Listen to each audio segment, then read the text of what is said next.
मित्रों नमस्कार। आज मैं आपको ऐसे भक्त की कथा सुनाने जा रहा हूँ जो वास्तव में भक्त तो नहीं थे, लेकिन अपने समर्पण और दृढ़ संकल्प के कारण भगवान को प्राप्त किया। मित्रों कहते हैं कि अगर हम मन में कोई संकल्प कर लेते हैं, वह संकल्प हमारा पुष्ट होता है, मजबूत होता है, दृढ़ निश्चय ही होता है, तो वह चीज़ हमें जरूर प्राप्त होती है। इसी पर एक कहानी है, बहुत पुराने समय की बात है। एक बियावान जंगल था।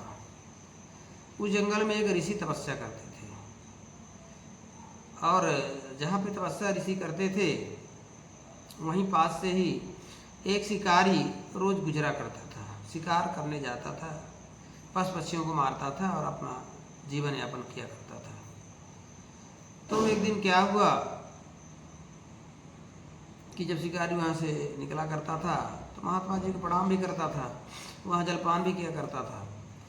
तो उससे महात्मा जी से थोड़ा लगाव हो गया था। तो एक दिन वह महात्मा जी से पूछता है कि हे महात्मा जी, मैं तो हिरण का शिकार करने जाता हूँ, लेकिन आप यहाँ किसका शिकार करने के लिए बैठे रहते हैं जंगल में कुटी बना करके। तो महात्मा जी ने सोचा कि अब इसको कैसे समझाएं। उन्होंने कहा कि हे शिकारी भैया, मैं कृष्ण का शिकार करने के लिए यहाँ बैठा हूँ। तो शिकारी ने कहा, कृष्ण कौन सा जानवर है, कैसा होता है, बताइए तो मैं आपके लिए पकड़ के ला दूंगा। तो बोले, उसको तुम नहीं पकड़ पाओगे, बड़ा नटखट है, बड़ा चंचल है, बड़ा मायावी है, मनमोहन है, मन को मोहित कर लेता है, इसलिए तुम पकड़ नहीं पाओगे। तो शिकारी ने कहा, नहीं महात्मा जी, हमने तो बड़े बड़े जानवरों को मार के गिरा दिया है, पकड़ लिया है, तो ऐसा तो नहीं है कि मैं कृष्ण को नहीं पकड़ सकता। और उसका हुलिया बता दीजिए कैसा है। तो बताया कि देखने में तो मनुष्य जैसा ही लगता है, और अपने सिर पे मोर का मुकुट बांधता है, और श्यामला रंग है, गले में बैजंती की माला पहनता है, पीताम्बर धारण करता है, और हमेशा मुस्कुराता रहता है। उसे देख करके लगता है कि इतना सुंदर बालक है, इसे हम क्यों पकड़ें, वह हमें मोहित कर देता है। शिकारी ने कहा, ठीक है महाराज जी, आज मैं जंगल जा रहा हूँ और आपसे प्रतिज्ञा करता हूँ कि जब तक मैं कृष्ण को पकड़ के नहीं लाऊंगा, अन्न जल ग्रहण नहीं करूंगा। ऐसा दृढ़ संकल्प करता है और जंगल की ओर चला जाता है। हाथ में उसके जाल था, जाल लिए हुए था। अब कृष्ण को ढूंढने लगा। एक दिन बीत गया, 2 दिन बीत गया, तीसरा दिन आ गया। वह ढूंढते ढूंढते थक गया। अब वह कमजोर पड़ने लगा, क्योंकि भूख प्यास के कारण उसने प्रतिज्ञा की थी कि मैं भोजन पानी नहीं करूंगा। तो बेचारा थका हुआ था, धीरे धीरे चलने लगा। तो हुआ क्या, भगवान को लगा कि मेरे लिए मर जाएगा बेचारा, मुझे पकड़ना चाहता है। तो एक पेड़ की ओर से भगवान कृष्ण झांकते हैं। शिकारी देखता है तो उसे लगा कि कोई झांक रहा है, दौड़ा। कृष्ण भगवान भागे, हुलिया वही था, सिर पे मोर मुकुट, पीताम्बर धारण किए, सांवला शरीर, गले में बैजंती की माला। शिकारी सोचे यही है कृष्ण। जोर से दौड़ा, कृष्ण भगे। कभी पास में आते, कभी दूर चले जाते, कभी मुस्कुराते, कभी खिलखिला के हंस पड़ते। तो शिकारी को लगा कितना सुंदर बालक है, इसको जाल में हम क्यों फंसाएं, ये तो दुलार करने योग्य बालक है। फिर सोचता है कि महात्मा जी ने बताया था कि वो बड़ा छलिया है, मोहित कर लेता है, तो बच के रहना थोड़ा सा।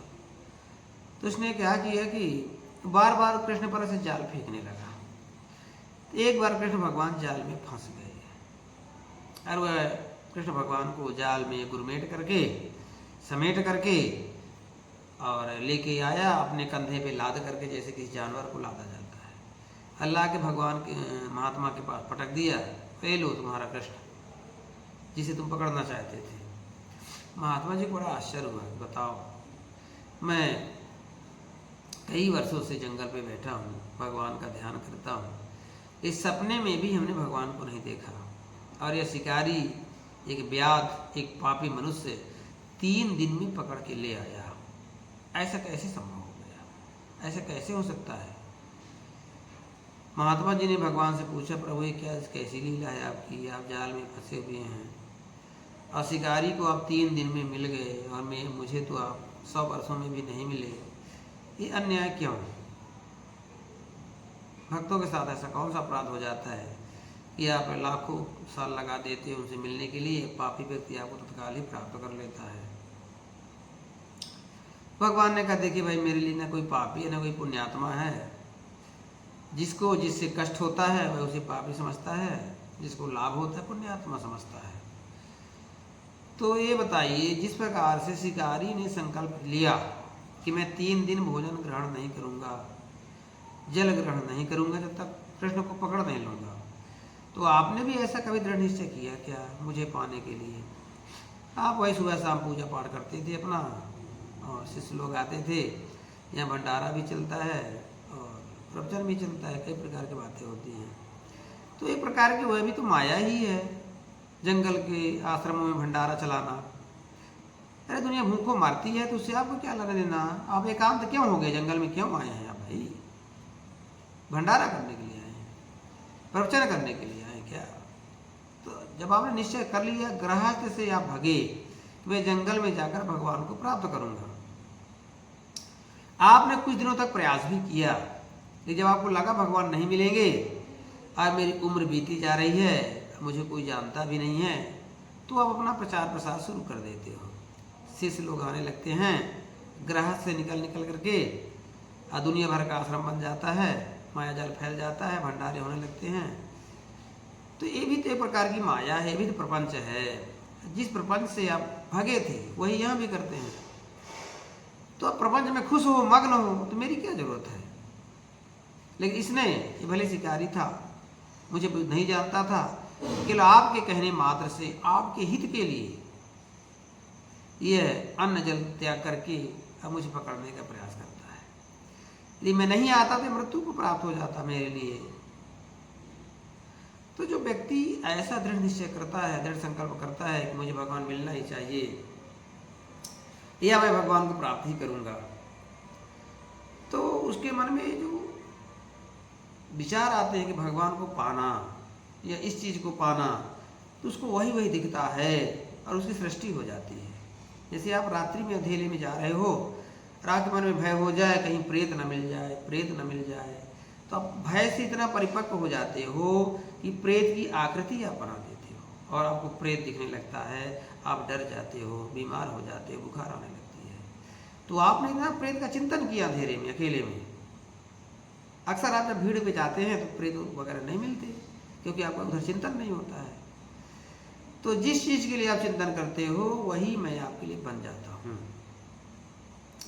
वैसे तो मेरा कोई स्वरूप नहीं है, ना मेरा कोई नाम है। ये तो लोगों ने, भक्तों ने नाम रख दिया। कोई भगवान कहता है, कोई परमात्मा कहता है, कोई प्रभु कहता है, कोई तारनहार कहता है। अलग अलग भाषाओं में अलग अलग संज्ञा मुझे प्राप्त है, लेकिन मैं समस्त संज्ञाओं से परे हूँ। मैं कुछ भी नहीं हूँ। जो सृष्टि आपने की है उस सृष्टि में मैं कुछ भी नहीं हूँ, लेकिन मेरे सिवाय सृष्टि में कुछ है भी नहीं। तो वैसे तो मुझे पाने के लिए घर छोड़ना भी जरूरी नहीं है। केवल सेवा का भाव रखो, परमात्मा भाव रखो और चिंतन करो कि भगवान मुझे मिलेंगे।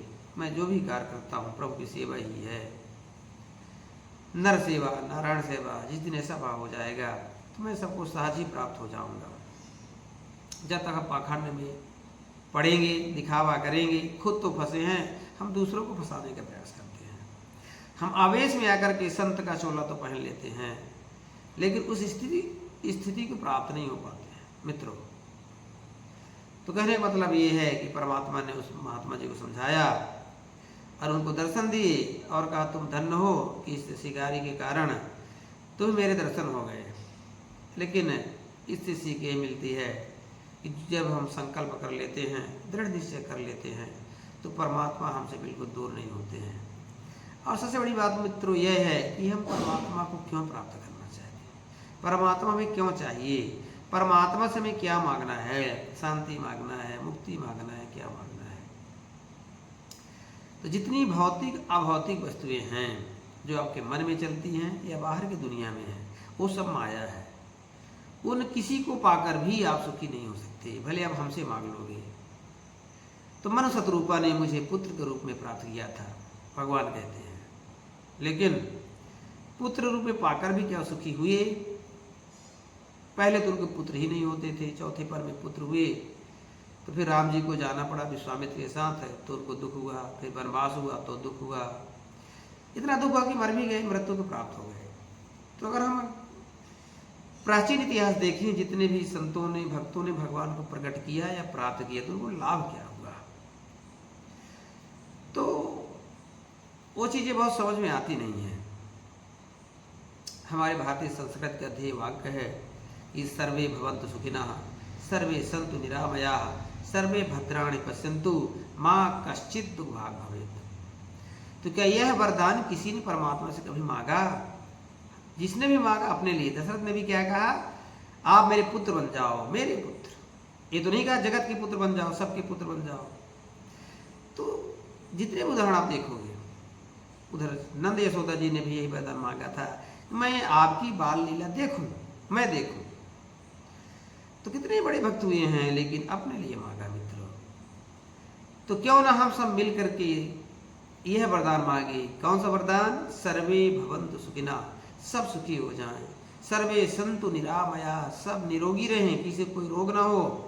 सर्वे भद्राणि पश्यन्तु, सब सुंदर दिखें। माँ कश्चित् दुख भाग भवेत्, किसी को किसी प्रकार का दुख प्राप्त ना हो। तो जब हमारे मन में यह कामना रहेगी सबके लिए, तो निश्चय ही मित्रों हमारी धरती स्वर्ग हो जाएगी और हर व्यक्ति परमात्मा का दर्शन कर सकेगा। मैं स्वयं प्रयास करता हूँ प्रभु से, इस बार जब प्रभु का अवतार हो तो सबको दर्शन दें, सबके सुलभ हो जाएं। और ये धरती जो बार बार नरसंहार चलता है, दुष्टों का बोलबाला हो जाता है, ये बिल्कुल अब ना आए। ये धरती में स्वर्ग जैसे सुंदर हो जाए, सब एक दूसरे से प्रेम करें। और ये युग का प्रपंच है कि सतयुग है, त्रेता है, द्वापर है, कली सब समाप्त हो जाए। और हमने सुन भी रखा है, कहीं न कहीं भविष्यवाणियों में लिखा है कि इस बार जो परमात्मा का अवतार होगा वो महा अवतार होगा, इसके बाद कोई अवतार नहीं होगा, वो सब ठीक कर देंगे। और जिस प्रकार से हनुमान जी अमर हैं या और भी चिरंजीव लोग अमर हैं, तो किसी एक को ऐसा बैठा देंगे जो हमेशा रहेगा और देख रेख करेगा, सबकी रक्षा करेगा। फिर वो झगड़ा नहीं होगा, बार बार वही झगड़ा, ये ठीक बिल्कुल नहीं है। हमें तो बिल्कुल नहीं भाता है। हमने ग्रंथों को भी पढ़ा है, भक्तों का जीवन भी देखा है। अभी तक जितने अवतार हुए, मैं उन अवतारों से पूर्णतः संतुष्ट नहीं हूँ। यदि अवतार होते हैं, यदि एक बार रामराज आ गया है तो रामराज जाना नहीं चाहिए, फिर दुख ना आए। जरा सोचिए मित्रों, यदि लाखों करोड़ों लोगों के साथ अत्याचार हो गए हो जाए, अभी भगवान का अवतार हो तो लाभ क्या है? ये सब ठीक नहीं है मित्रों।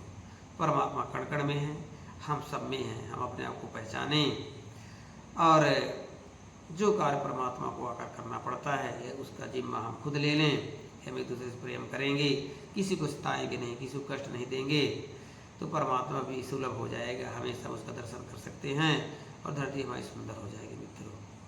तो आज का यह वीडियो आपको कैसा लगा कमेंट बॉक्स में ज़रूर बताएं।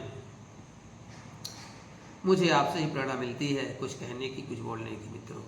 मैं कोई संत नहीं हूँ, मैं अपने आप को तो मानता ही नहीं हूँ। मैं एक मनुष्य हूँ और मनुष्यता चाहता हूँ, मानव धर्म चाहता हूँ। सब सुखी हो जाए, सब आनंद से रहें। सारी धरती हमारी बहुत बड़ी है मित्रों। यहाँ जगह की कमी नहीं है, धन की कमी नहीं है, कमी केवल हमारे मन में है, हमारे दिलों में है। हम दूसरों के लिए जगह नहीं बना पा रहे हैं, झगड़ा करते रहते हैं। तो मित्रों प्रयास करें कि झगड़ा हमेशा के लिए शांत हो जाए। आइए सब मिलकर परमात्मा से प्रार्थना करें, प्रभु एक बार आप पुनः पधारें और ऐसा ज्ञान दें कि जो दुख है, संकट है, हमेशा के लिए दूर हो जाए और पृथ्वी हमारी जैसा लोगों ने कामना की है, कल्पना की है, स्वर्ग जैसे सुंदर हो जाए। सब एक दूसरे से प्रेम करें तो वह होने लगे मित्रों। तो मित्रों धन्यवाद। यदि आप हमारा वीडियो पसंद करते हैं, मेरी बात आपको पसंद होती है, तो इसे शेयर करें, सब्सक्राइब करें अधिक से अधिक लोगों को जोड़ें।